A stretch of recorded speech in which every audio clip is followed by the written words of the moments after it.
Welcome to the Superhero Cinephiles podcast. I'm your host, Perry Constantine, and in a quick turnaround, because we just had you on a few episodes ago, Anthony Desiato's back. Anthony, how you doing today? I'm doing well. Thank you for having me back. I appreciate it. Well, thanks for coming back, because you were kind of the impetus for this episode to begin with, because I've been thinking about doing this episode for a while, and listening to you talk about secret identity stuff over on Digging For Kryptonite, it made me realize, like, oh yeah, I've been wanting to do an episode about that, and I just hadn't thought about who I should ask to do it. And then that kind of hit me because you had mentioned, like, I think I might want to do an episode on secret identity. So I'm like, okay, that cinches it. I think I'm going to talk to him about it now. No, cool. I'm glad it worked out. It's definitely something that, like you said, I've talked about on my show, and I've given thought to, and will likely cover even more so down the line, specifically with respect to Superman, because yeah, it just seems like there's been this shift. I know we'll talk about it, but it just feels like there's been this shift, this move away from the secret identity trope, and I don't quite know how I feel about it. I mean, I guess I have my gut reaction to it, but part of me wonders, is it a sign of my age, or are there some do I have some valid criticisms, I guess, to this trend that we've been seeing? So I'm curious to compare notes on this. Yeah, I think we're coming at this from a very similar starting point, because I think, I mean, my kind of base start from this is basically it really depends on what character you're talking about, and we'll dig into that a little bit more, because I think there are characters where the secret identities don't really work. They're just giving it to them because it's the trope, and there are other cases where it really works very well with the characters. So but we'll dig into that more. But before we start with that, we like asking especially returning guests, because you've already introduced yourself to everybody, what kind of stuff are you into now? What's kind of getting your goat right now at the moment? Oh boy. I guess the last time you asked me, it was Cobra Kai. I'll be honest, I have been slammed between work and the podcasting that most of what I've been consuming has been for one of my various podcasts. So it's been a lot of Superman, a lot of Power Rangers. I recently saw the Black Adam movie. Yeah, I can't say I've really had much time for much in the way of binges per se. Although my wife and I are winding down on the current season of Handmaid's Tale and the final season of Walking Dead. So Okay. we are making our way through both of those and enjoying them. It's just harder and harder to carve out the time, as I know you can identify as a fellow parent, and you have multiple children, including a new one. So I know I'm preaching to the choir, and I have it easy compared to you on that front. So yeah, I wish I had a better answer, but those two shows in particular we've been watching recently. Well, those, both of the two have decided to, because Philip, he's the youngest one. He had been sleeping through the night briefly, and it kind of stopped now. So, like, now he's waking up in the night, and he either wants to come into bed and cuddle, or Helena, she wakes up and she wants to come into bed and cuddle, or something like. So, like, we've actually had nights where my wife is sleeping in my daughter's bed, and then my son wakes up, and I take him into our bed. Gotcha. Yeah. So it's one thing I've found is, you're lucky when you settle into a routine, as hard fought a battle as that might be, but you get into the routine, but then it only lasts so long, and then there's some new wrinkle in it. So you have to be very adaptable. Although, talking about the Power Ranger stuff, because I had used Comixology Unlimited to check out the Boom Studios stuff, and listening to your podcast actually made me remember that, oh yeah, I've got these things and I'm paying for this subscription. I should probably actually sit down and read them. So I've gone through and I've read up through all of the Shattered Grid stuff. So I went through and read those, and those are a fun read. Oh, good. Yeah, it's been a revelation. I'm so late to the game on those Power Rangers comics, but I'm through the first 2 years now of the Boom Studio series. So my next big batch of reading will be Shattered Grid. So I'm excited to get into that. But yeah, that's terrific. I too have been using Comixology Unlimited for that, and yeah, happy with it so far. Yeah, despite I know there's been a lot of talk about what Amazon did to Comixology, but for my limited use of it, I mean, I use the DC app far more for digital reading, and of course that's undergone big change recently as well. But so I don't do a ton on Comixology, but what I have done, the changes haven't hindered my experience the way I know it has for others. Yeah, I've had a lot of issues with it because I use Comixology all the time, and the main issues I have are with the store itself because the old Comixology store was just a thing of beauty. It worked so well. Everything was so easy to find, nicely organized, and they've made some changes to make it a little bit better, but it's just I'm like, you guys are still fixing what you broke, and you still haven't fixed it completely. But anyway, like we were saying, today we are talking about the secret identity trope in superheroes, and it's been with superheroes like since the start. The whole like concept actually comes from like the proto superhero. The Scarlet Pimpernel was the first character in literature that actually used that kind of trope, and then it was carried over into a lot of the pulp heroes, like the Shadow had used it.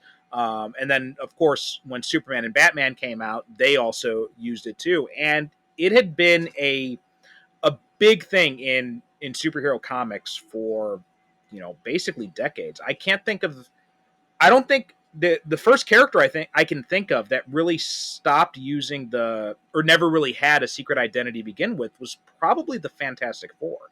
I'm not sure if you know of any that I'm not thinking of. None that immediately come to mind, and certainly if they weren't the first, they were at a very, very early example. Yeah. And then Marvel had some characters that used it and then didn't use it. Like Hulk didn't really have much of a secret identity except those times when Bruce Banner was kind of like hiding out. But and then it's when the 80s rolled around. I remember the big thing was Frank Miller took away Daredevil's secret identity, and that was a huge storyline when he did that in the Born Again story.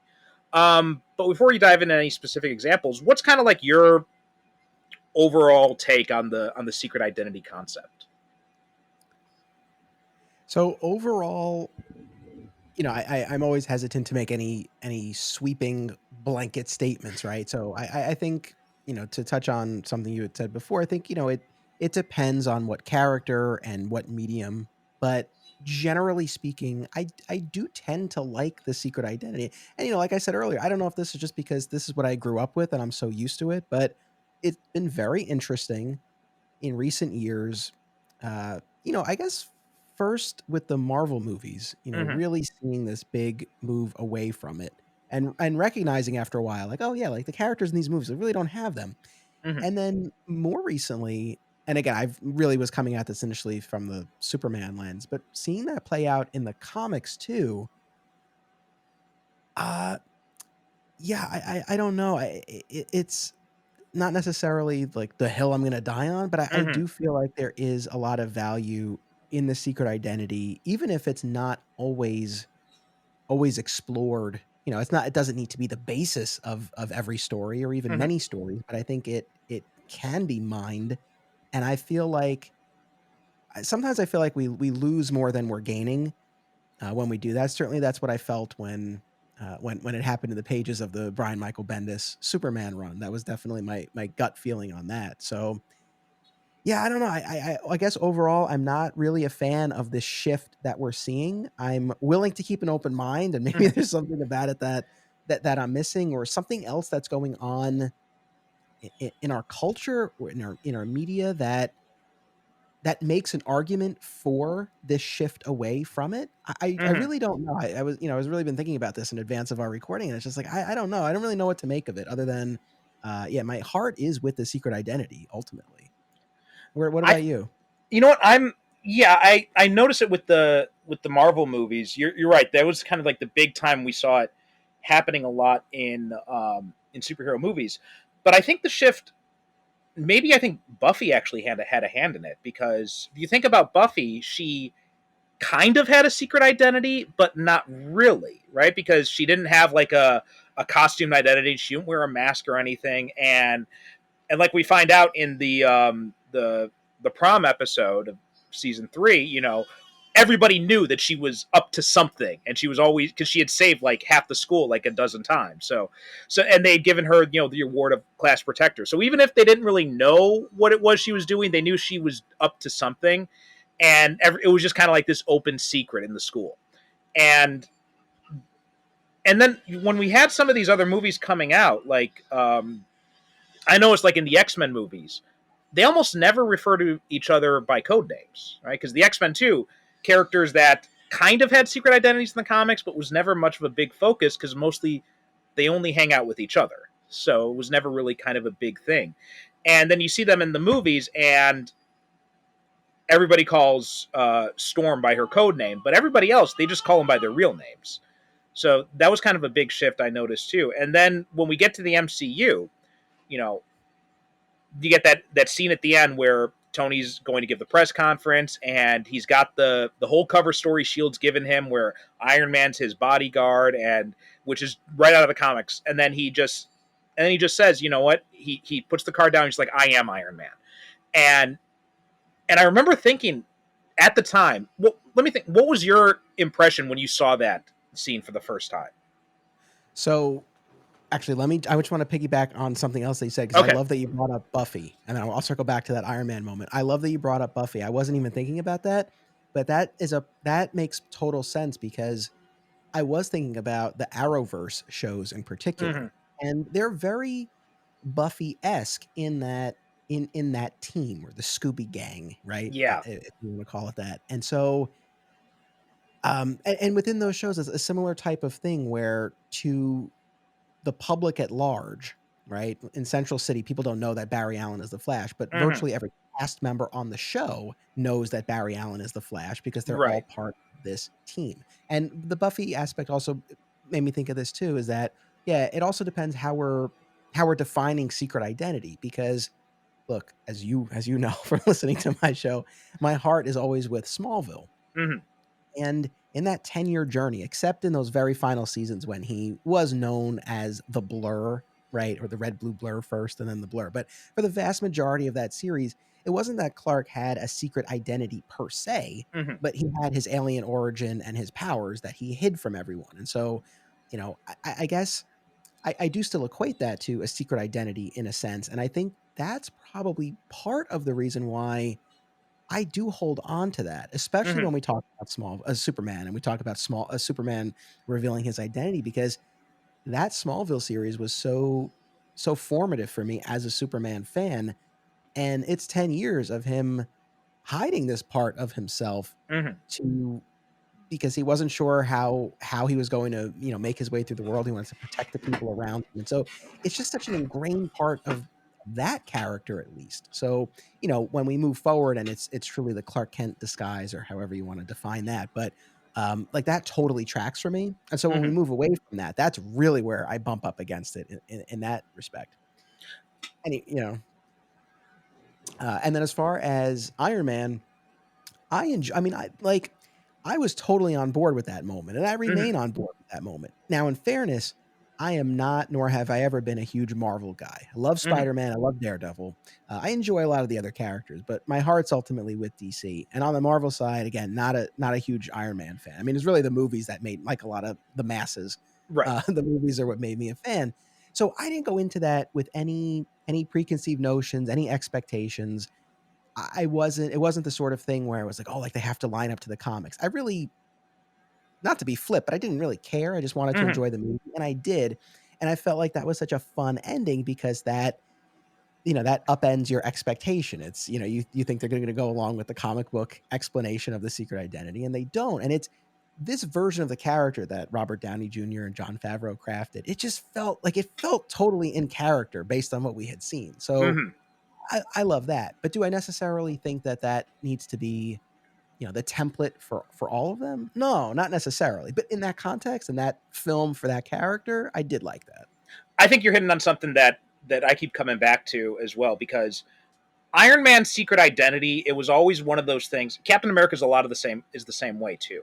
Whenever they had stories with their secret identities in the comics, it always felt very forced, right? Whenever they were trying to do the secret identities, it always felt like, okay, we know this is the superhero trope and we're trying to make this work, but it never really felt like it fit with those characters.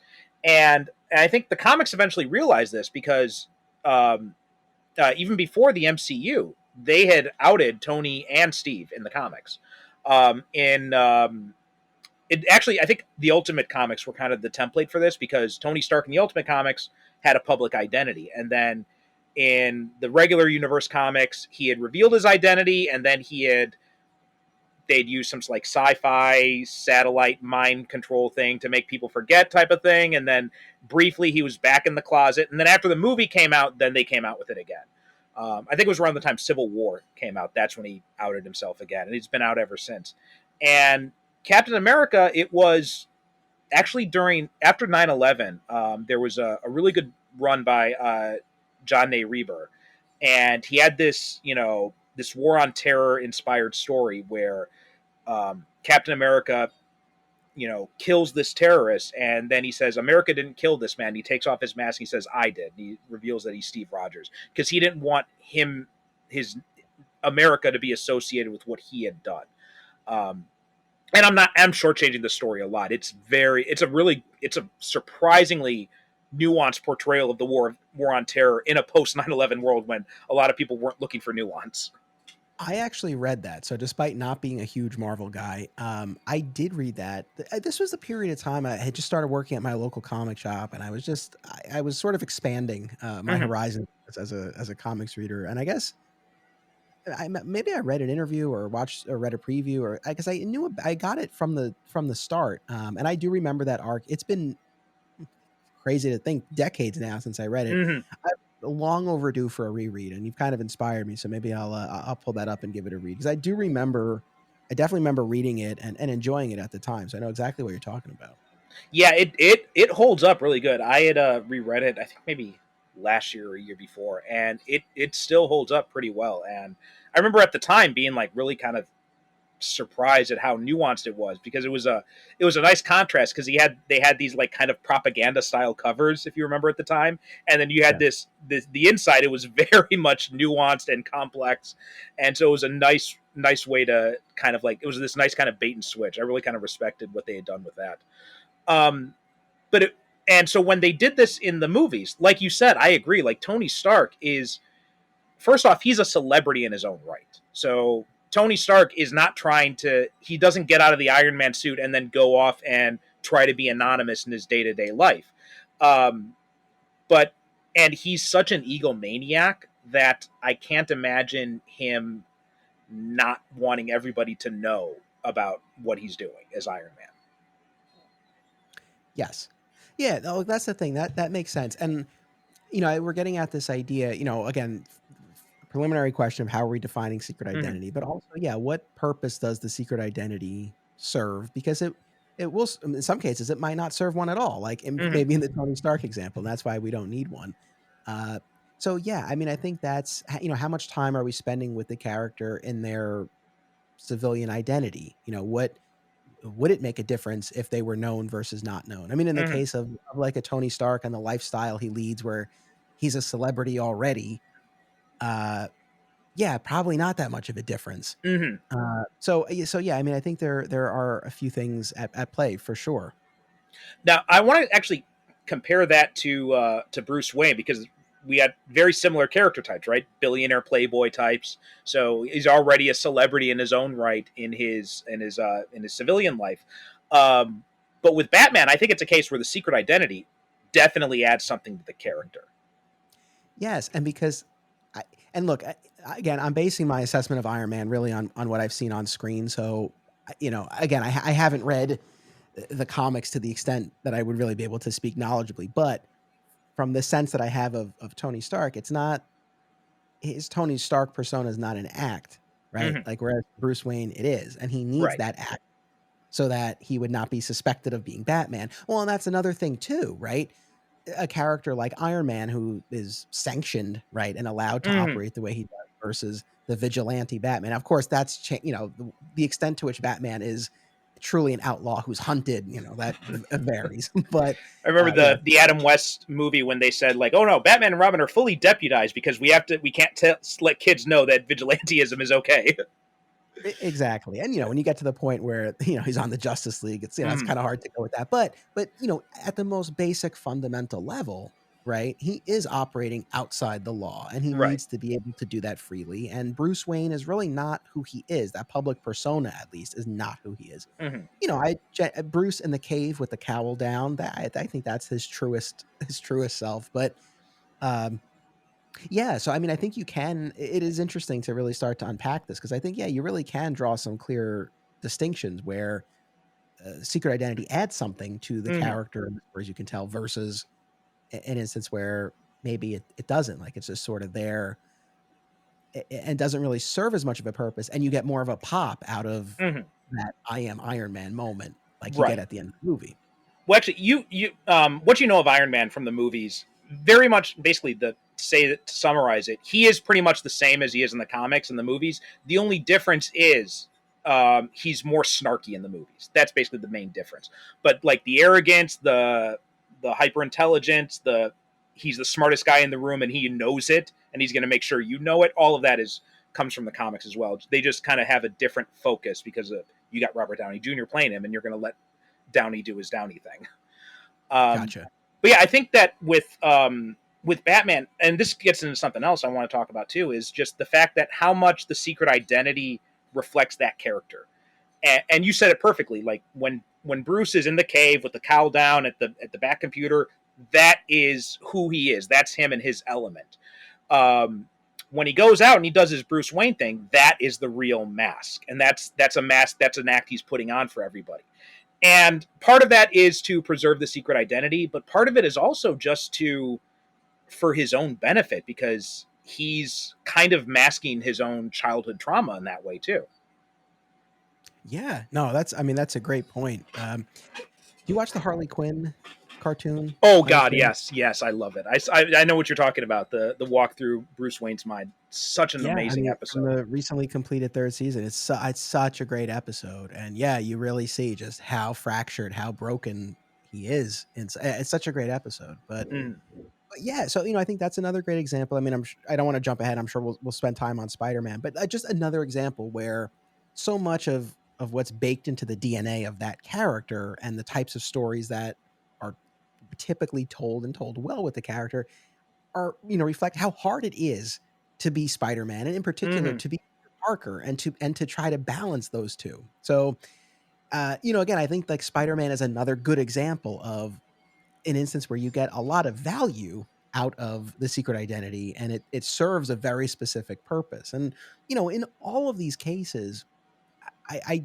can definitely appreciate the desire on the part of creators and fans, mm, right, to experience, well, what would happen if everybody found out? Because then it opens up storytelling avenues. You can yeah, have conversations between characters speaking honestly in a way they never have. So I get that, and we've also seen plenty of instances where secret identities have been revealed and then undone. yeah, So you can go back and forth. You can also find other ways. A temporary reveal that's planned to be undone. Even within the confines of that specific story. mm, There's so many different ways to play it. I guess big picture, what I've been wrestling with a little bit, and maybe you too, and why we're doing this episode is just it just feels like there's been more of a shift recently, mm, like really away from it. Not just because again, we've had instances where an identity is revealed, it's later undone, but it feels like it's more of a move now. mm. Well, I'm glad you mentioned Spider-Man because you're actually reading my mind. He was the next guy I wanted to go to because I think Spider-Man's secret identity serves so many purposes on so many different levels for that character. I mean, he's got the. I mean, obviously, there's the whole idea of balancing his superhero life with his real life, and that whole aspect of like, oh, is he going to be able to get to his date on time? Is he going to be able to get to class on time? And that whole aspect is fun. Like, um, I was one of my favorite moments in the Spider-Man movies was the opening of Amazing Spider-Man 2 because we see him, trying to swing out and get to the graduation, and then he ends up getting involved in this battle with Russian mobsters and all that. And while he's trying to juggle being on the phone at the same time, and that's just like perfect Spider-Man. That's like a quintessential Spider-Man scene. And that's one thing I really like about that is it shows us those difficulties about because in a far less literal way we are balancing different aspects of our identities in our daily lives, and that gives us a way to represent it in stories. Yeah, you're right. There is that aspect. I mean, definitely with Spider-Man, I agree wholeheartedly, and about that sequence in particular. I'm a defender of those two movies. Oh yeah, They're same here. they're not at the top of my list, but they are far better than they get credit for. And you talk about director's cuts. I really would love to one day get to see the full versions of those two movies, or at least the proper deleted scenes. Anyway, Yeah. that's a separate, separate conversation. We did we did 2 episodes on them, so you should go back and listen to those because we had a lot of good things to say about them. Good. No, I will, and I'm glad to hear that. Well, that's all right. I won't keep us on this, but I'm just saying, with No Way Home, it was cool to see a lot of people voice support for those movies and Andrew Garfield.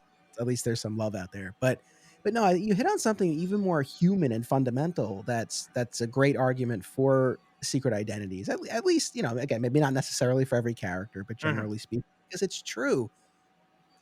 We all wear different hats, and like, I like to think for myself, I genuinely don't think I behave much differently, regardless of who I'm interacting with in the family life, doing these podcasts at work. But, I'm sure there's some shift. We all do something. Right. And so, yeah, I mean, I think that does tap into something that is very fundamental and relatable, because we don't lead these perfectly unified lives where we just are who we are in every aspect of our life. Right. Hopefully we do to some extent or another. Hopefully it's not compartmentalized. Right. Hopefully you're not completely changing into a different person. Exactly. But I think, just as that metaphor for that daily struggle, or that daily balance that everyone has to maintain, I think that there's something to that. Well, I mean, also too, when it comes to things like, and I think this is, and I've noticed there are a lot of LGBTQ comic book fans, and I think the secret, and I'm not, maybe I'm speaking out of turn here and I'm just making assumptions, but I think the whole double identity thing really speaks to a lot of people who had to live a life in the closet, like the whole idea of like, oh, do I tell Aunt May that I'm Spider-Man? What will she think of me? Do I tell this person I like that I'm Spider-Man? What will they think of me? And I think there's probably, at least from what I know from experiences that other people, that people in that community have told me about, very similar type of things they struggle with.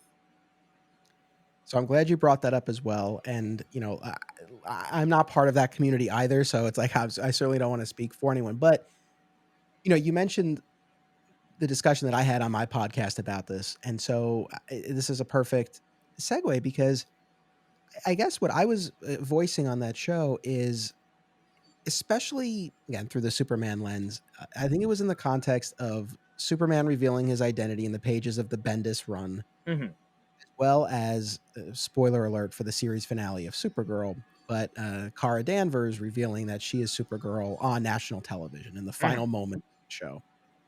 And I feel like in both instances, whether explicitly or implicitly, the idea behind it, or at least my takeaway, was that they were now their full selves because they were speaking their truth. And it seemed like that was being used as a sort of a metaphor for coming out. And I guess what I struggle with is, and I said this on my show, and I'll say it again now, I'm 1,000% for everyone being their authentic selves and being who they are and speaking their truth. Absolutely.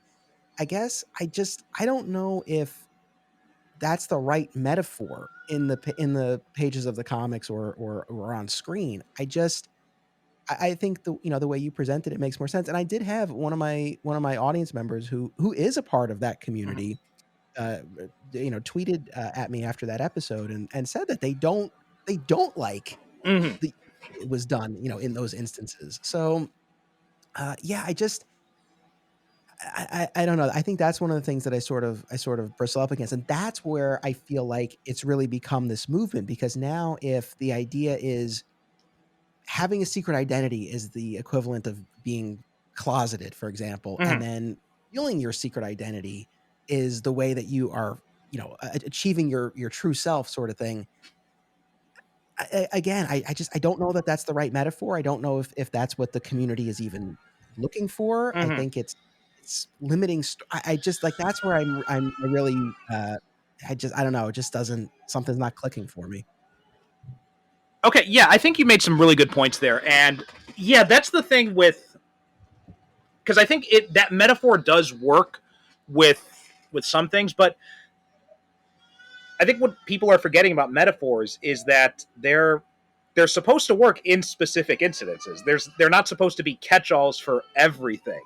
Like the whole idea of, I'm an X-Men guy going back way back. So like the metaphor of the X-Men has always been about, um, well, they represent marginalized communities, whether it's the civil rights movement, whether it's the LGBTQ community, and that whole idea. But see, that idea only goes so far, because then you also have the problem of, and my former co-host Derek pointed before he passed away, he pointed this out when we talked about the first X-Men movie, because he was a black man. And he said, "Look, I'm a black man. When you see me, you see a black man. When you look at Cyclops, you see a guy with red sunglasses. You don't necessarily see a mutant right there." So like the metaphor has limits, right? It can't be a catch-all all the time in all instances. There's also the issue of, do you want your child being taught by a mutant? Do you want your child being taught by by someone who's gay or lesbian or bi or trans? But an LGBTQ teacher doesn't shoot beat lasers out of their eyes. So the metaphor has limits, and I think I think that listener you mentioned is making a good point, that I can understand where this is coming from, and it's coming from a good place, but it doesn't have. There are other reasons to have the secret identity than just hiding your true self. Yeah, for sure. Now, this is the attorney in me. I'll argue against myself for a moment, because I am always curious to try to understand the other side, not even necessarily with respect to that metaphor, but just with the secret identity generally. And I'm in my mid-30s. I'm just celebrating my 30th anniversary as a Superman fan, with the death of Superman. And I don't know. I wonder if I don't have my finger on the pulse of the the youth necessarily. As my son gets older, he's 3 now. As he gets older, I'll be curious to see how he receives some of this and what he thinks about it. Because I don't know. I mean, I grew up with it. It makes sense to me. I don't know if, I wonder if younger audiences think that the secret identity makes sense, if they think it's necessary. I really don't know. It's hard to say. I mean, I also wonder too, is it, I don't know. I guess there are a few different angles to this. One is, we've had the secret identity so long, so maybe this feels new and fresh to sort of move away from something a little different. Is there a feeling on the part of content creators and or audiences that secret identities just don't make as much sense today anymore, especially with, the technology that we have more than anything, right? The idea that someone could, look, the glasses always require a suspension of disbelief, though we've seen performances and things like that show, what else could sort of go into crafting that ruse. But even putting that aside, like with all of everyone's walking around with a camera, with all the surveillance that's out there. I don't know. Is it kind of this quaint thing that just doesn't really make as much sense now? I don't know. Like, I wonder if that's part of what's fueling it, and if that's valid or not. I don't know.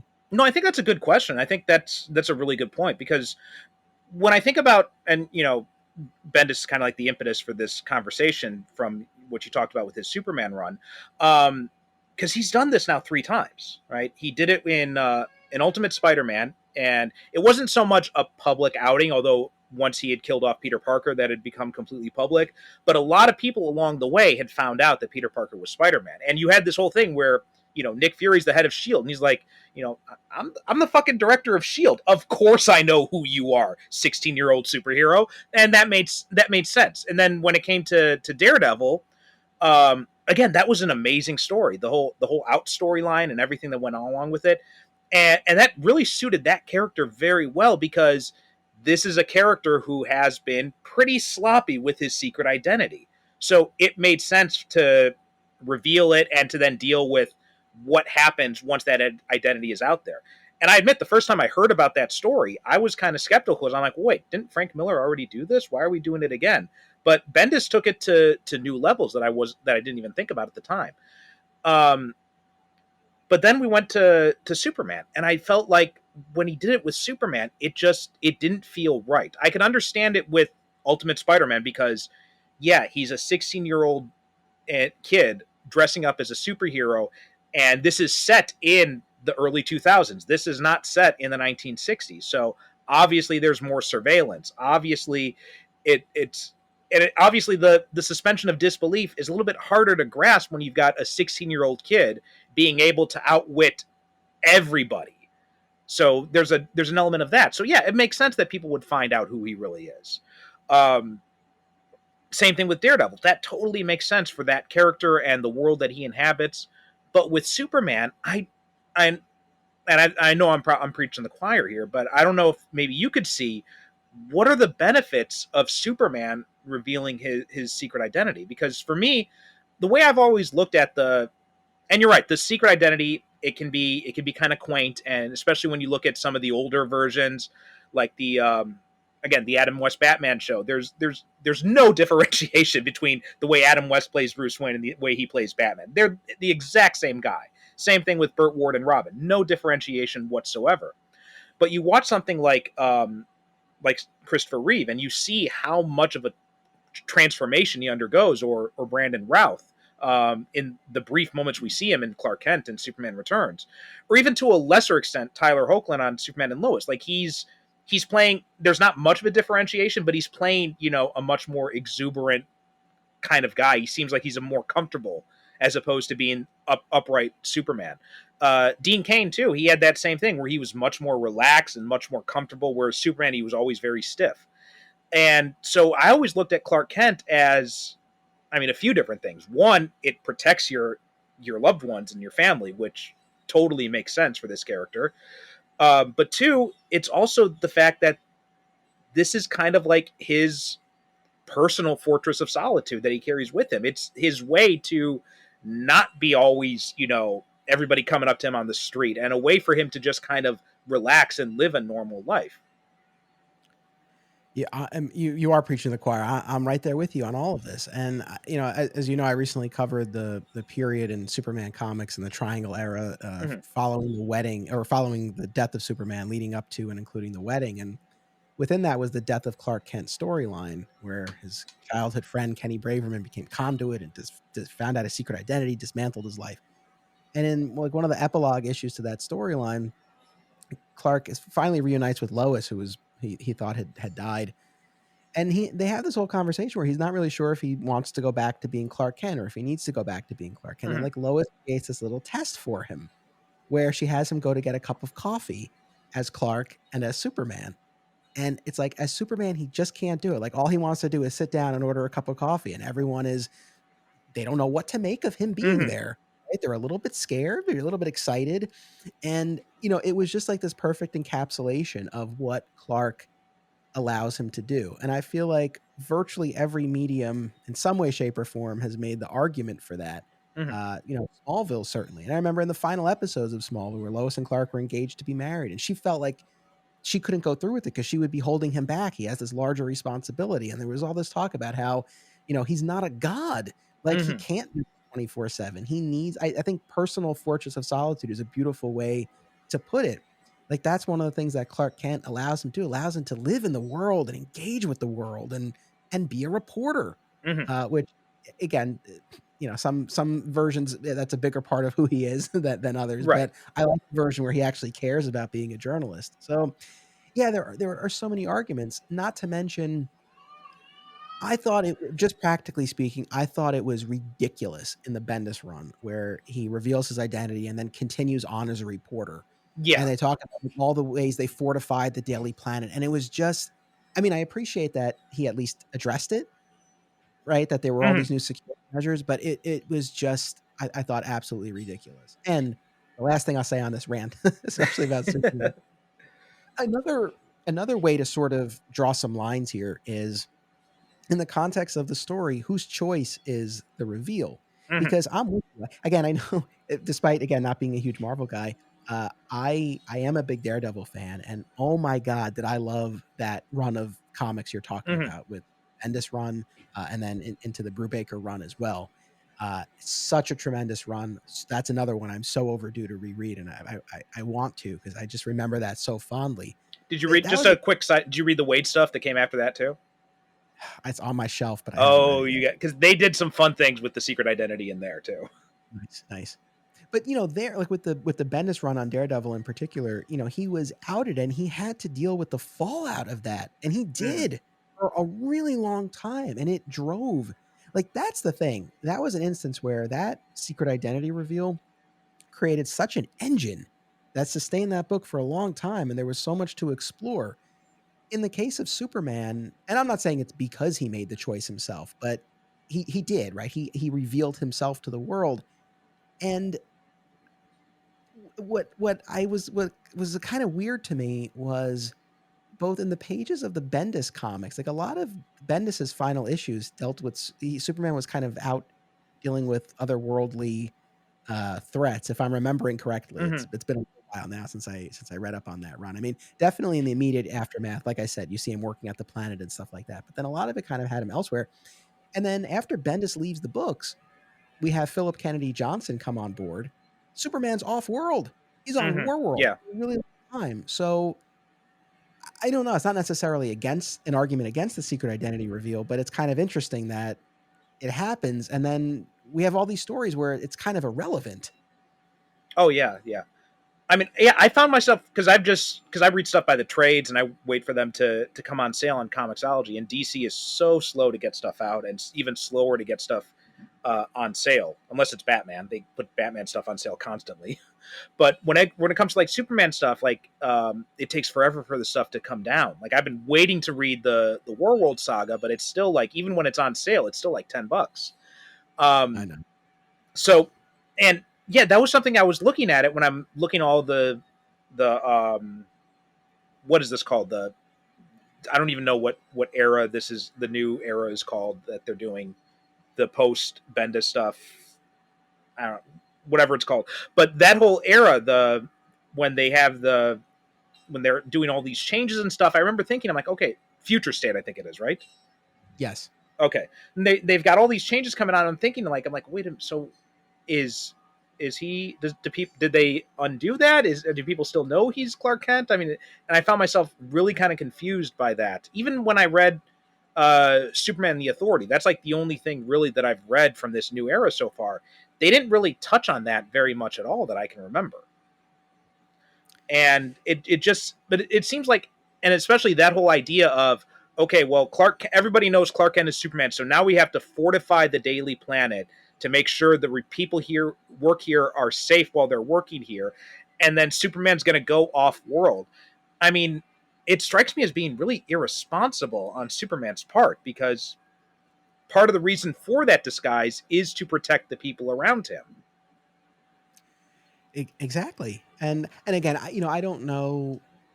When Philip Kennedy Johnson took over Action Comics, maybe this was just like he just wanted to tell the story where Mm-hmm. Superman's in outer space. I mean, part of me can't help but wonder, and I guess we'll have a better sense now. I mean, as we're recording this, I know Superman is earthbound again. I haven't read the stories yet, so I don't know what direction it's going to go in. But part like the cynical part of me is like, well, is this like I wonder if as a creator did he agree with the choice of the creator who preceded him, Mm-hmm. and if not, is that part of the reason why Superman is off world for so long? Like you specifically have a story, right, where you don't have to necessarily deal with that. I mean, I just can't help but wonder. So yeah, I mean, here's the thing. When we talk about the importance of Clark Kent, and I don't want to turn this into a Superman, I think Clark Kent serves all the functions that we already talked about, but also Clark, right, is the answer to that question. Like, why would somebody with that level of power, truly godlike ability, Mm-hmm. just choose to use them the way he does to help?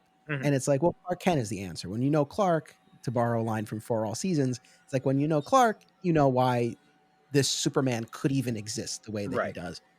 Now, in fairness, revealing the identity doesn't necessarily mean he's not Clark anymore. And again, in Bendis's defense, it's like the idea was that he would be Clark and Superman, right? He's Mm-hmm. he's he's one person, and he goes to the Daily Planet without his glasses, and then he puts on the cape and he saves people. So, in fairness, I do appreciate that it wasn't just like, oh, we're erasing Clark. Mm-hmm. He's trying to live as both, but I don't know. It just felt so ridiculous to me. I could not get on board with that.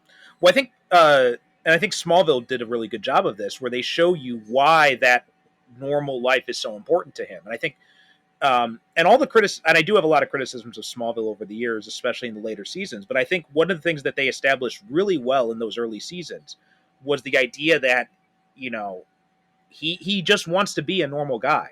He can do these things, but he doesn't want to be a god. A god. He wants to just be like, you know, he just wants to, you know, go out with Lana and, you know, play football and, you know, and hang out with his friends. That's all he really wants to do. And I think that's one of the reasons why Smallville spoke to so many people of our generation, was because we were in that exact same position at the time. Yes, and the last main point I guess I have about Smallville is it was interesting on that show because over the years, a lot of people on the show, you know, the cast, other, you know, characters in the main Mhm. cast learned, you know, Clark's secret. Yeah. And it was interesting because I felt like every time that happened, the dynamic became more interesting. There was more to explore there. It opened up all of these, you know, these new pockets. Um, and I know I had mentioned the Arrowverse shows earlier. It was fascinating to me with the Arrowverse shows. And I don't know, have you watched some or all of them? I've watched up to the current season of Flash. I saw all of Arrow. I started the last season of Supergirl, but I haven't gotten very far in it. Gotcha. Okay, we're pretty similar. Unfortunately, I gave up on except Superman and Lois, but Yeah. I gave up on all the rest of them. But I made it through Crisis anyway. You know, it was fascinating to me on those shows how quickly the other characters learned the secret identity. Hmm. And I don't know. I feel like I don't. I mean, I'm curious to know how you felt about this, especially having watched 10 years of Smallville. Hmm. Because on the one hand, I think initially I probably felt it was a little refreshing, Hmm. you know, having spent 10 years where this drove so much of the tension, you know, to see things move a lot faster. But I feel like with Arrow, with Flash, with Supergirl, I think those three in particular, we so quickly Hmm. got to the point of everyone in the core cast knowing Yeah. and being part of this team.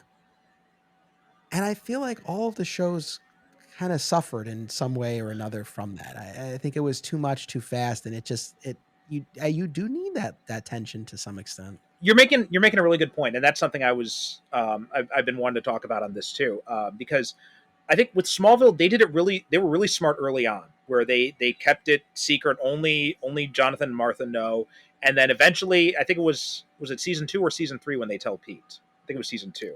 It was two, yeah. Yeah. And Pete finds out in season 2, and you're right, because Pete felt so shortchanged in that show.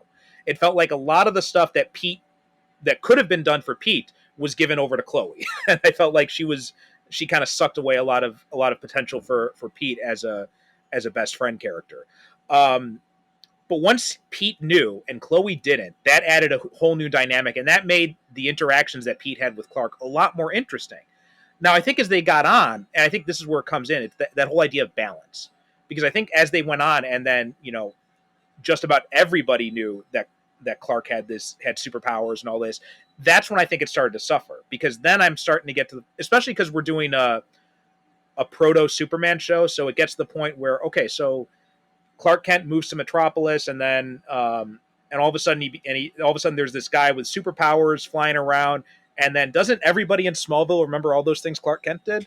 So that was just that kind of aspect. I felt like if you're going to have him become Superman and preserve the secret identity, it's going to be hard to make the whole world not know that Clark Kent is Superman. Um, and then I think on the Arrow shows, again, Arrow did it good at first, right? Because Ollie was keeping it quiet. At first, there's just John, and then later on, I think Felicity was in season 1. Later on, they bring in Felicity. Um, but then when they get into the later seasons, then you have the whole team aspect of it, and everybody knows. And then it just becomes this kind of question of like, what is this secret identity actually for? And it was the same problem with the Flash, because, you know, basically that whole first season, the only person who doesn't know is Iris. Everybody else in his life knows about his double identity. So, and there's not really a character reason for Barry to have the secret identity, not in the way like with Bruce, with Clark, with Spider-Man, where there is a character-based reason why. Batman uses the Bruce Wayne mask to cover up his childhood trauma. Superman uses the Clark Kent disguise as a way to just kind of relax and be a normal guy. Peter Parker uses the Spider-Man identity as a way to mask his insecurities and also to kind of let his inner self come out, because he's able to embrace like his sense of humor and all the stuff he'd be too afraid to say as Peter Parker, he can say as Spider-Man. All of those serve very interesting character person. But Barry Allen's secret identity, Barry Allen in the Flash, and I'm not a huge Flash comics guy, so I don't know what it was like in the comics, but at least on the TV show, there's like no differentiation between Barry and the Flash. They're the same guy. Same thing with Ollie and the Green Arrow in that show. And even in the comics, basically Ollie went public fairly early on, I believe, too. So what's the purpose of that secret identity if everybody knows about it? So you're not using it to protect your loved ones, and you're not using it to bring any drama with your loved ones. All your loved ones are superheroes too, which is another issue I had with the Flash when everybody develops superpowers. So yeah, then it becomes a question of, why do we have this secret identity? Well, that's beautifully said, and you encapsulated a lot. And I think, especially with Barry on the Flash, his civilian job is this, CSI. So it's like he's solving the same crimes in both of his identities. And again, it's been a while since I watched, but I watched 5.5 seasons of the show, and I don't think they ever really. I don't know that they ever really did much with Barry in that role. No, not really.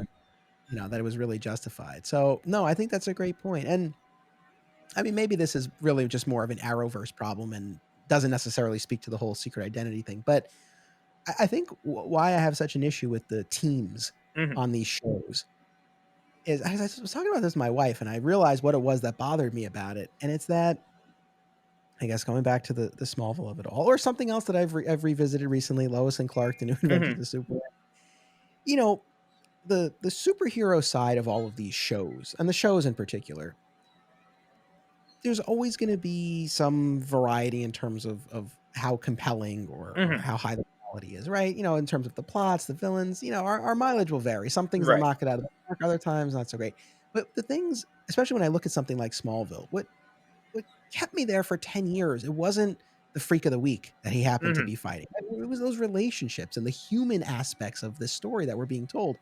And I feel like I was able to forgive a lot of those, some of the freak of the week stories on Smallville, maybe even a lot of them were kind of on the lame side, but you always had these amazing moments between Clark and his parents and Clark and Lex. And it wasn't about the plot of the week. It was about these relationships.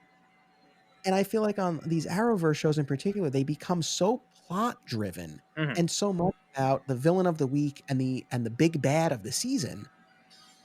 Yes, there are, and I don't mean to shortchange them. I know there are still emotional arcs that the characters go through, but it just feels like it's all confined to Star Labs or the bunker or the DEO. And I feel like it loses that human touch, that human aspect.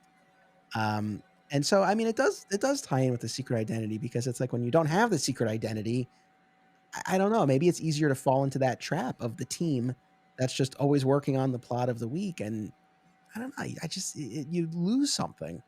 I think you're right. And I think, I think you made a good point when going back to what you said, when you said that Buffy, with the Scooby Gang and all that really kind of influenced the Arrowverse. I think to Smallville to a lesser extent as well, because especially in the later seasons where you did have kind of like that team thing going on there. And yeah, and I think Buffy was such a huge influence on so many of these sci-fi fantasy shows now that they took probably a lot of the wrong lessons. And when you get to some of the later seasons of Buffy, when her mom finds out, when basically everybody knows that she's the Slayer, you do lose a lot more of those interesting character dynamics that you had in the earlier seasons. And yeah, the first season of Flash, I will defend to my grave, because that was like one of my all-time favorite seasons of television. But they had even with most of the main cast knowing, they still had a lot of really interesting character drama going on. And as they went on, a lot of that seemed to get lost, or a lot of the characters who were the most interesting ended up leaving and being replaced with characters who were far less interesting.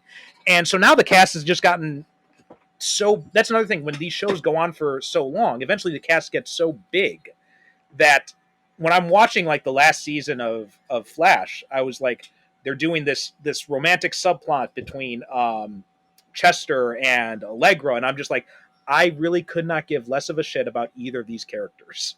I want to see more of Barry and Joe, because their relationship was like my favorite thing of that first season, or Barry and Thawne, because again, their relationship, their interaction, and God, I'm blanking on Tom Cavanaugh. His performance in that first season was just, so on point, where he so seamlessly transitions from being like this, this nice, caring mentor figure to like this really sinister sociopath.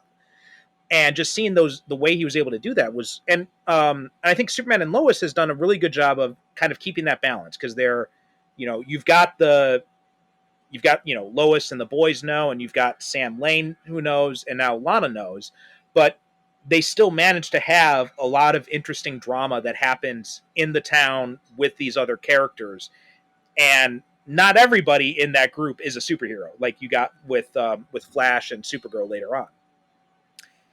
Yeah, I mean, Superman and Lois, as it heads into its third and probably final season, I guess the way things are going on the Yeah, CW, yeah. the only way Unfortunately, I that we think you're can. right. Yeah. But yeah, interesting with that, because now we are down to really just. I think there's only one. I think it's only Kyle now who doesn't know the secret. Uh, so yeah, I'll be curious to see how that goes. But I think you're right. The fact that they're not all superheroes helps a lot. Mhm. And I think that's a really good point, and I'll be curious to track that, especially in comparison to the other Arrowverse shows, right? Because now we are getting to a point on Superman and Lois where almost everyone in the cast knows, Mhm. but not all superheroes. It's not a team, so can we still preserve that human aspect and that interpersonal drama in a meaningful way and not fall into the traps that I think the other shows did? I do have faith in Superman and Lois. I think Mhm. it's built differently. I did have a moment, I don't want to, for anyone who's not current on, I don't want to like spoil the end of season 2, but there was a point in that season 2 finale where I was like, oh, are we going to a public reveal? Like, Mhm. it really kind of felt like that was on the table, and I turned to my wife. I was like, "Oh, I really hope they don't do it." I was like, "They did this in the comics." I was like, "I hated it. Like, really hope they don't do it." And thankfully, we avoided that. Again, for all the reasons that we've been talking about. But again, there has been this shift, and so it was actually. I mean, it didn't keep me up at night, but Mhm. it was a like as I was watching that, I was like, "Oh, I feel like this might be where we're headed." And I'm glad. I'm glad that they didn't. Yeah, and I'm curious to see now where they go in the new season. Yeah. So the next thing I wanted to talk about is just some of the. What do you think are some good examples? Some examples of like really good secret identities, or like media that have handled the secret identity really well, and some that we haven't talked about, and some that maybe don't handle it so well, or some where the secret identity isn't really necessary. All right, so I don't mean to just keep harping on Superman, but I read and watch and think and talk about a lot of Superman. Always top of mind. But so look, I've been doing this George Reeves Adventures of Superman rewatch podcast called Another Mhm. Exciting Episode in the Adventures of Superman. That show's fascinating to me because look, there's another example. Not a ton of differentiation in the performance, um, but and this kind of cuts both ways because I've made this argument before.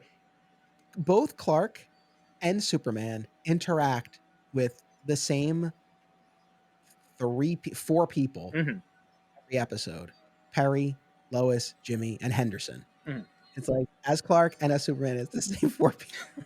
I say to myself, why even bother having the secret identity? Look, it's the same people.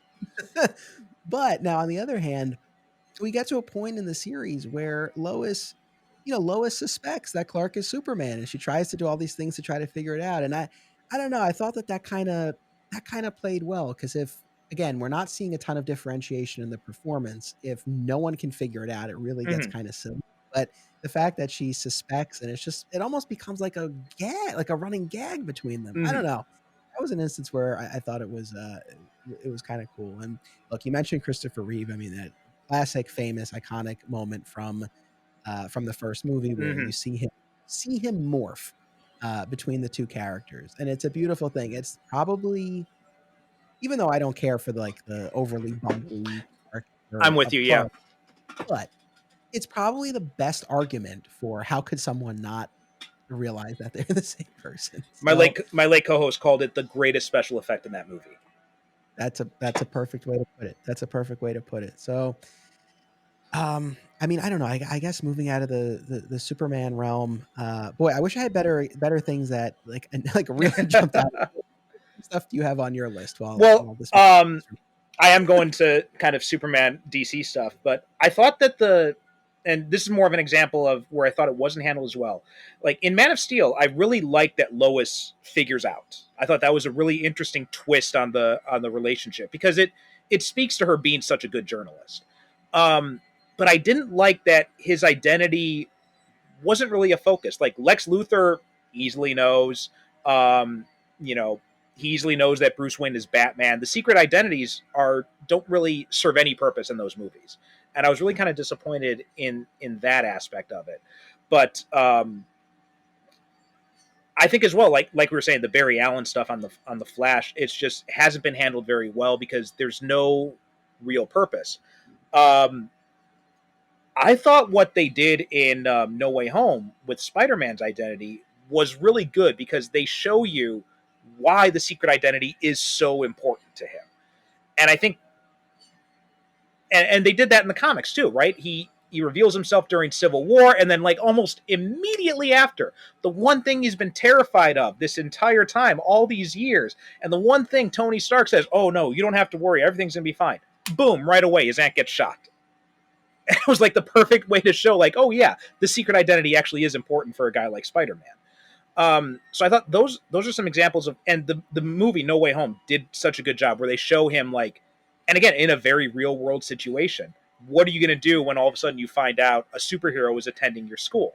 Well, the teachers make up a Spider-Man display and they tell them, you can feel free to walk on the walls to class and everything. Everybody has their phones out taking videos and taking pictures of him, and it really showed you just because in the MCU, by virtue of what characters they've had access to for so long, it was these big name public superheroes who didn't really have secret identities or very marginal secret identities in the comics. So yeah, it made sense why Tony Stark or Steve Rogers would not have a secret identity.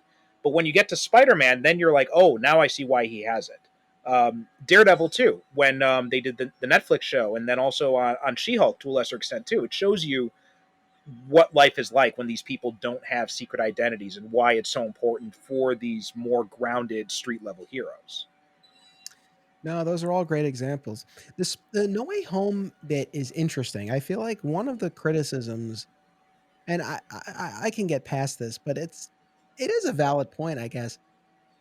That movie is in the MCU and makes such a big deal about the secret identity. He's the virtually the only one. Mm-hmm.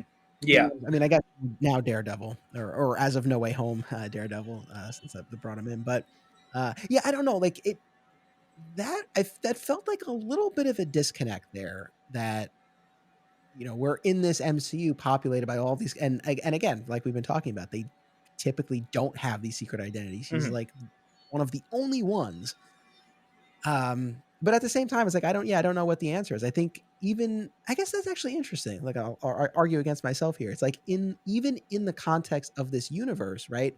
Our rules apply, right? Mm-hmm. It depends. So even in a cinematic universe where 99% of the superheroes don't have a secret identity, in the case of Peter Parker, it actually does make a lot of sense. In part to his age, Mm-hmm. I mean, that's probably one thing that we can sort of look at to differentiate from a lot of the other characters. His age, he's in school, all of that. So yeah, no, I think that was definitely a good example of it being handled well. I won't, I could talk forever on the Snyder movies, but I don't disagree with you. I don't disagree with you. I guess I wish that the secret identity had been a little bit Mm-hmm. more of a thing there, right? But the way Lois was handled in Man of Steel, that's one of my favorite things. That's when we talk about the secret identity, and especially in the context of Superman, that's one of the hardest things for me to sort of get behind. The idea that he would pretend to be two separate people Mm-hmm.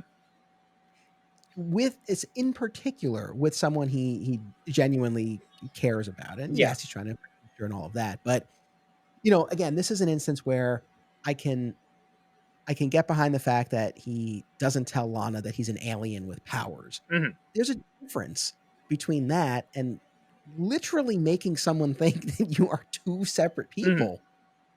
So I love the way Man of Steel handled that, and Smallville too, where Lois is just in on it from the beginning. Mhm.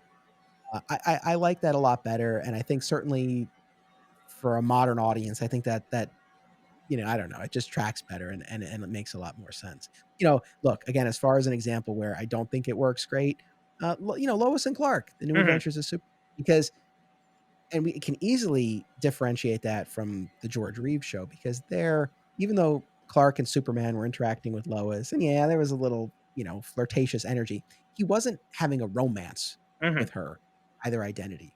Whereas in Lois and Clark, she's up close and personal with both Mhm. of them. And really, suspension of disbelief is one thing, but it's really pushing it, Mhm. especially when, from an acting standpoint, there's not a lot that's being done Yeah. differently. So, that one was a little tough. As much as I have fondness for the show, that was a tough one. I thought Superman and Lois had a nice twist on that, where you know Lois just doesn't give a damn about Superman.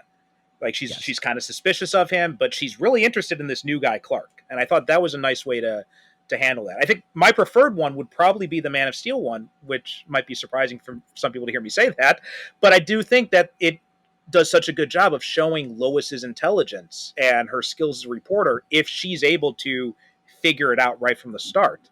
Um, and I thought the Dark Knight movie, the Nolan trilogy, I thought they also did a pretty good job handling the differentiation between. Except Dark Knight Rises had some issues, but Batman Begins and the Dark Knight they did it really well. Like Christian Bale gives very different performances when he's Bruce Wayne in the cave, or Bruce Wayne with Lucius, or Bruce Wayne with Alfred, versus when he's Bruce Wayne in front of everybody else, versus when he's Batman. Criticism to the voice aside. No, I'm totally with you. And I very recently rewatched the four '80s and '90s Mm-hmm. Batman movies for the first time since I was a kid, and it was fascinating. But yeah, I mean, I agree with you wholeheartedly. What Bale was able to do, it was really, you didn't see that in the same way in Mm-hmm. any of the three who played the character in those movies. So no, I agree with you. I think that's a great example. I mean, it's funny, like as I'm thinking about it, because in so many instances we just don't have the example of Mm-hmm. a sequel we handled well or poorly, because especially when we're talking about the adaptations. Again, I know there are plenty of instances where they are, but a lot of the big ones and certainly a lot of the recent ones, it's just not really a thing Well, necessarily. I think that's probably one of the biggest criticisms I'll have of basically all the Superman movies is there's very little Clark in them. Like look at I guess Superman 4 had a little. They tried in Superman 4 to some extent when they had the brief dalliance with the daughter of the new owner of the Daily Planet, which was a nice way to kind of change it up. Other stuff in that movie aside, but for the most part, like Superman Returns, Clark Kent, you blink and you miss him, he's gone. And Man of Steel and Batman v Superman, they also had Clark was there, but he wasn't as much of a focus, at least not in like a Clark Kent secret identity fashion. You got a lot of Clark in the beginning of Man of Steel, but once he becomes Superman, that's basically it. You don't see any more of Clark until the end, and we never really get to see. And Henry Cavill's such a good actor. I'm glad he's getting a chance to come back now. But up until now, we haven't really gotten to see what he would do with a true Clark Kent performance. It's true. And look, even though I am a defender of those movies, one of the things I've said, and I will continue to say, that I didn't like is that journalism really was just presented in that movie as something that he did Mm-hmm. and keep his ear to the ground, right? Which is fine. Look, there are plenty of incarnations of the character where that's why he takes a job as a reporter. But I feel like we've moved past that. And I think a comic book story like Birthright really did a great job of showing, you know, what he can do as a reporter and why it's Mm-hmm. important to him. He actually cares about being a journalist, which is something that, in my head canon, like when I build my ideal version, it's like that's there. So yeah, I mean, it's one of these things where we're talking about all of these functions that Clark Kent allows or the functions that Clark Kent serves and what he allows the character to do or to be. I think in a lot of these instances, and especially in the movies, Clark really is just the facade. Mm-hmm. I mean, especially in the Reeve movies, and Right. Yeah. again, that's my preferred version of the character, Mm-hmm. right? But I guess if we're in that mode where Clark is really just what allows Superman to hear what's going on, Mm-hmm. through the Daily Planet, then yeah, you're probably not going to get a lot with him. But I agree. I mean, I wish we could see more. I mean, I'm sure, especially from the studio perspective and the filmmaker perspective, we're talking, big screen, big budget movies, and we want the spectacle of Superman. Mm-hmm. But you also do want the heart and the humanity of Clark. It's Right. interesting when you get to the television side, and it's the opposite of that, right? Because they're more limited in what they can do Mm-hmm. as far as the superheroic. So you end up spending a lot more time with Clark on the television shows. And it's the complete opposite in the movies. I think that's one of the good things about these television shows that we grew up with, because you do get to see, because of those budget constraints, you get to spend so much more time with Clark as a character versus, you know, generations that came up before us. When they were watching Superman on the big screen or the little screen, it was much more Superman focused because of that. But even like something like the animated series, like they did a really good job of handling the Clark and Superman differentiation. I mean, I've got a lot of criticisms of Burns Clark Kent. I feel like things are too good for him, and he doesn't have enough differentiation. He doesn't have and all that kind of stuff. But I thought the animated series, they pulled back on that a little bit. Where yeah, Clark Kent's still confident, he's still competent, he's still professional, he's still a great reporter, he still banters with Lois, but there's something different about him. He just seems more at ease. And we had done an episode that I recorded just like last week. We were talking about the first 3 episodes of that series, and in that we were talking about the Clark Kent Superman dynamic, and we talked about one of my favorite episodes was the late Mr. Kent, when he has that whole thing where he's like, I want to do this. I want to solve this case as Clark Kent, not as Superman. And that whole idea, I think that was really a good way of showing that the journalism side is important to him, and that the secret identity, and like he says to Jonathan and Martha in that episode, he's like, when they say you're still alive, you just can't be Clark anymore. He's like, no, I am Clark, right? If I don't know, I'd go insane if I was Superman 24 hours a day. That's one of my favorite episodes, and I love that scene. And it's like ironic, I guess, coming from his parents, right? Mm-hmm. Like you would think anyone would be like, "No, you're Clark," but you're right. It's like, well, you're still alive, but no, he makes that point. No, that's one of my favorite episodes. I love that. So, again, there's so many different, again, permutations of this, I guess, when you talk about the secret identity. I guess one question I have for you is, regardless of which character we're talking about, and I know we talked about Superman a lot, so I don't know, Spider-Man maybe is one, but um, I mean, I guess, how do you feel about, going back to Ultimate Spider-Man, an instance where a lot of the people in his Mm-hmm. life came to know, but to the public at large, he was still, his identity was still a mystery. Like, do you put that in the same category? I mean, obviously there is the distinction there, but do you sort of put it in the same category, generally speaking, about revealing the identity, or do you feel like, no, like as long as the public doesn't know, regardless of how many people in their orbit know, we're still holding on to something, or at a certain point, is it like, well, what difference does it end up making, really? I think Ultimate Spider-Man is a good example, and also you can bring this back to later seasons of Smallville and The Flash and all that, because I think it's the similar argument for all of them. Whereas when you've got a mix of people who know and don't know in the character's personal life, I think that's really the key to it. Um, so Ultimate Spider-Man, like, I read the entire run of that thing. I loved it from beginning to end, but I did feel like in the later issues, after Bagley had left and when there were more and more people who knew that Peter Parker was Spider-Man, eventually did get to a point of like, well, what purpose is this secret identity serving anymore? And that's the similar thing I felt with the later seasons of Smallville and The Flash. It was just kind of like, okay, he's got this other identity, but it's not really telling us anything about his character. It's not really doing anything for the story. So There's no drama involved with it. It just kind of feels like, I think the big thing with the secret identity is there needs to be a reason for it. If you don't have a reason for the secret identity, then don't do the secret identity. We mentioned Power Rangers earlier. That's a good example of it because, the supervillains know that they're watching the Power Rangers any time of day and they can attack them any time of day in the middle of the park. I mean, how many times do the people of Angel Grove have to see these five to six, teenagers who all conveniently only dress in one color each, fighting off these supervillains in the park in broad daylight before somebody says, I wonder if they've got some similarity to those 5 to 6 primary colored, superheroes we got running around who are always fighting monsters.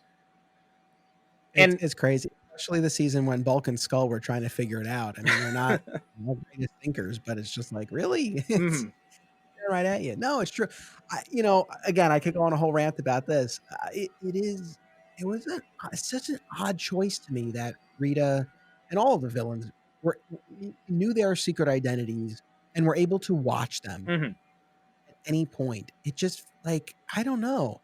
It's just such a curious choice to me. It feels like why? It makes it too easy, seemingly, for the villain. I mean, clearly not, right? Because then the villain never wins. It just feels like, what an advantage to have. And then, yes, to your point, what then is the purpose of the secret identity? If, other than to allow the Rangers some privacy, right? Because the Bulks and Skulls of the world hounding them all the time, but they hound them anyway. Yeah. And they're these Martian stars, and they're always hanging out at the juice bar anyway. I don't know.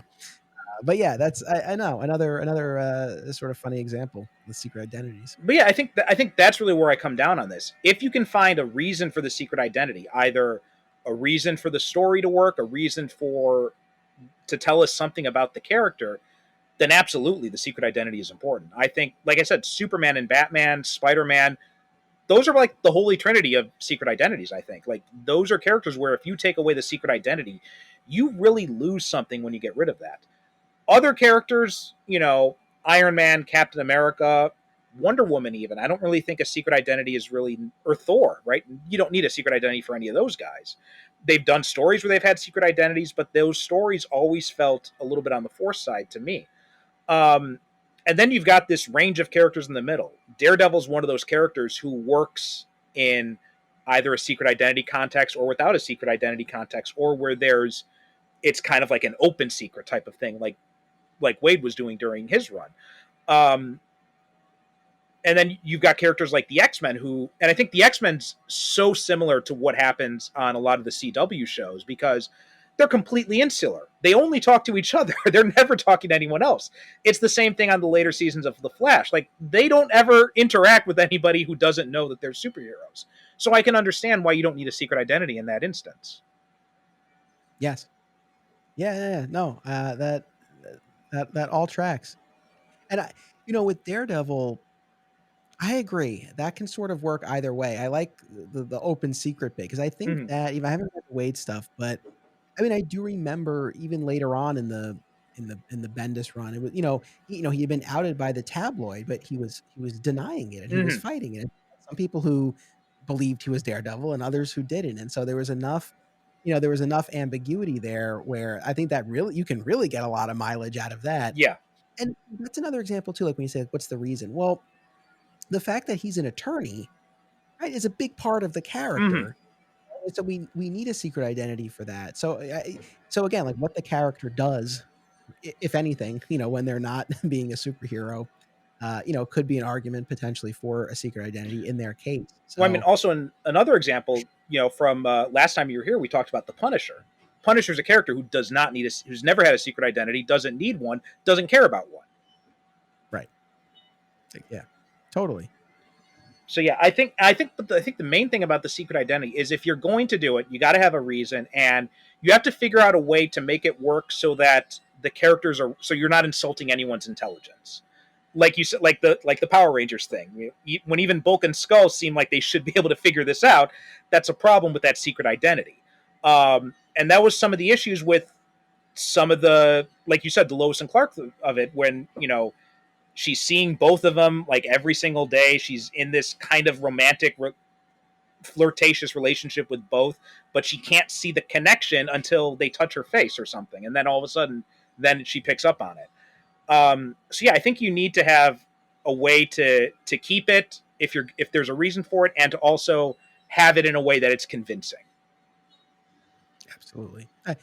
Hal Jordan, probably another example where you don't need it. I mean, especially in this modern era where the vast majority of his stories have been in Mm-hmm. outer space, sort of like, Right. it's kind of irrelevant. So, and I'm glad you brought up Wonder Woman because, yeah, I mean, that's sort of the flip of a lot of this, right? Where, I think we made what I hope is a good argument for, secret identities conceptually, right? Mm-hmm. It doesn't always work in each case, but when it does, it can have a lot of value. Yeah, I mean, I feel like Wonder Woman, because you're right, we have seen instances where they've crafted one for her, but yeah, I don't know that that totally works, right? So Mm-hmm. that's a great example, I think, of where it might not necessarily fit. Mm-hmm. So yeah, it's curious to see, I guess, where future in both comics and film and television, where Mm-hmm. future stories go, and whether we'll.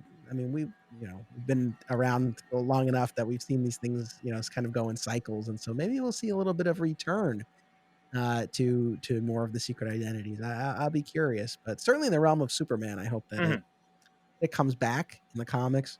I hope that it stays where it's being utilized on screen. 'Cause I really think it adds a lot. Well, yeah, it'll be interesting to see what happens now that we know we're going to be getting more Superman movies. We're obviously going to be getting more Batman movies with Pattinson. So it'll be interesting to see how they continue it. We're getting more Spider-Man movies too, and now his identity's been hidden again. We're going to get Daredevil and all that. I think it's going to be interesting to see what Marvel in particular does, because now they seem to be moving into more characters that they didn't have as much access to before, and where the secret identity is a little bit more of a part of it. So like Spider-Man, like Daredevil. So it'll be interesting to see how they juggle that. I guess I mean, I don't know if you want to, if there's more you want to talk about. The last thing I would say, and just to kind of piggyback off of that, it depends too. Again, although I guess the Arrowverse shows kind of, poke a hole in this argument, Mhm. but in a movie, for example, a 2 hour, 2.5 hour movie, you only have so much real estate, and that's why when we talk about the Superman movies, I think Clark is designed to, serve a specific function there, and kind of does, and that's it. And then we want to get into the Superman action, Mhm. or I guess the intention. Whereas when you are in this episodic format, and that's why too, with on the Marvel side, you're right. I mean, it is interesting now. Not only do they have more characters to play with, but now they have this whole other platform that Yeah. they're using. It's not just like, hey, any character we're going to do something with, they get a 2 hour movie. It's like, no, some of them are getting a 9 episode television series, or however many episodes they're doing. So there, I think you need a little bit more fuel, right, to keep that Mhm. going. And the secret identity can then afford a lot. So yeah, I'd be curious to see where it goes. Yeah. Yeah. All right. I think that's basically anything I had to say. Was there any other? Well, actually, no. There is one other point that I think kind of factors into this, maybe in a small way, and it's the idea of the actors showing their faces. I think that seems to be one aspect that comes up a lot, because we talked about this when you were on. We talked about Spider-Man 3. We talked about how always at some point during the main battle, Peter Parker's mask conveniently gets torn so we can see Tobey Maguire's face. My my favorite one was in the Avengers when the alien grabs Cap's head and conveniently pulls his mask off so we can see Chris Evans. Um, and so I wonder how much of that is a factor in some of these things leaning away from secret identities. That's a fair point. And yes, I'm sure that has a lot to do with it. But I feel like you can kind of have your cake and eat it too, because it's one thing if in the heat of the battle in the third Mm-hmm. act, right, it comes off. But I still feel like that's still a limited setting Mm-hmm. where that would be happening. And I think there's a lot of value there. And even going back to our Spider-Man 3 discussion, emotions were running high in that final battle, with Harry and Sandman and Venom. So, I guess I'm more forgiving of that, and I can appreciate the fact that yes, you have these these actors and you want to show their faces, Mm-hmm. but I don't think that necessarily. I don't think that their masks getting torn or removed in the heat of a climactic battle Mm-hmm. necessarily precludes them doing some more secret identity work early on. So I think there's a way to make it work. But yeah, in those instances, no, I think you're totally spot on. Okay. Any other final words you want to say about secret identities? No, I really enjoyed this. It was a fun little thought exercise, I guess.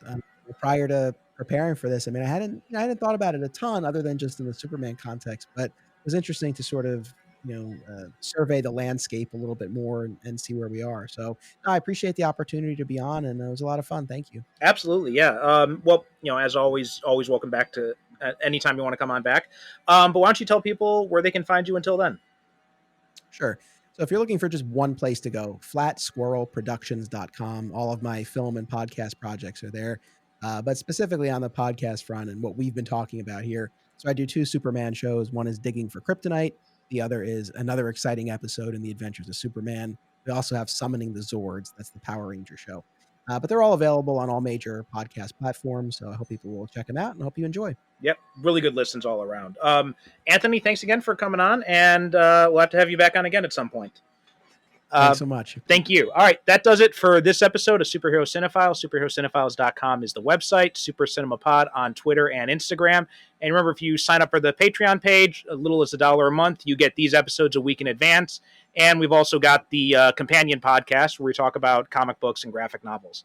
Thanks so much for listening, and we will talk to you next time. If you enjoy the Superhero Cinephiles, then you'll also love my companion podcast, the Superhero Cinephiles Book Club.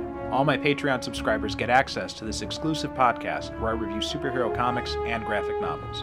Not sure what comics you want to read next or what you should dive into? I've got you covered on that. I'll be doing reviews, recommendations, and also talking to you about useful entry points if you're interested in reading some comics but don't know where you should start. Plus, you'll get access to all episodes of the main show a week before everyone else. On all of this for as little as just $1 a month. All you have to do is go to patreon.com/supercinemapod and you can sign up at any subscription amount to get started. Thanks so much for your support, and please don't forget to rate and review us on Apple Podcasts or wherever you get your podcasts.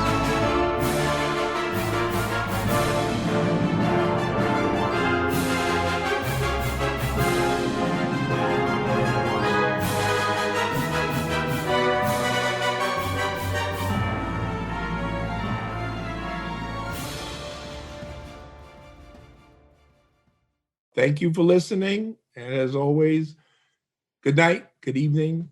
God bless.